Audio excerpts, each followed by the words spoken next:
Hi, Kathleen here. We're going to minimize this zebra effect on this wig. What is a zebra effect? It's when you, on an unrooted wig, you have a very highlighted wig. And there's other ways to minimize that appearance. But I'm going to show you one way I do with just using eyeshadow. And there I did one side already.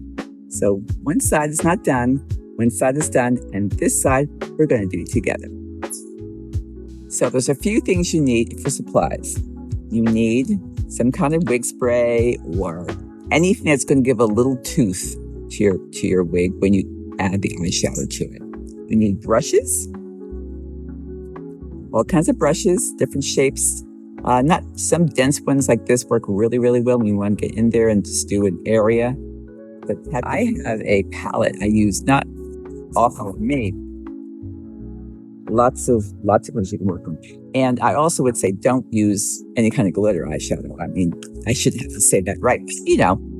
Just to keep that in mind, you don't want to have a sparkly wig. And another favorite of mine is this one. It's some nice brands. Colors like that you use sometimes if you put down, like let's say a brown and it's too warm, too orangey looking, you want to add a little blue to it just to kind of tone it down a little bit.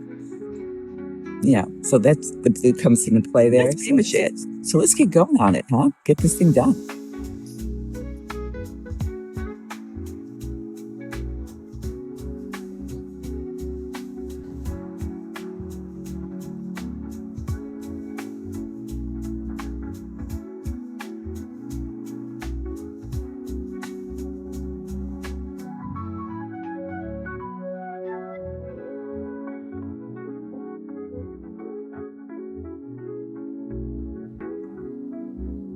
I'm leaving the highlights in the front because I like that.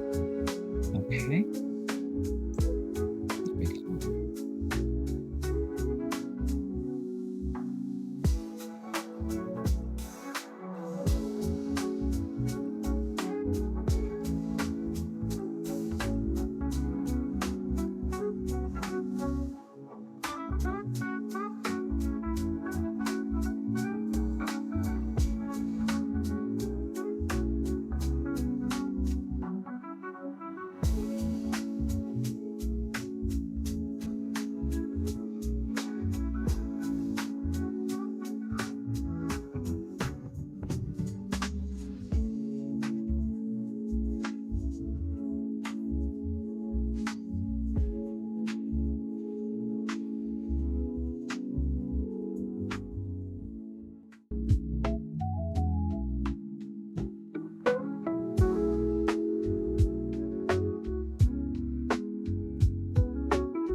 But it's just a little wig hack.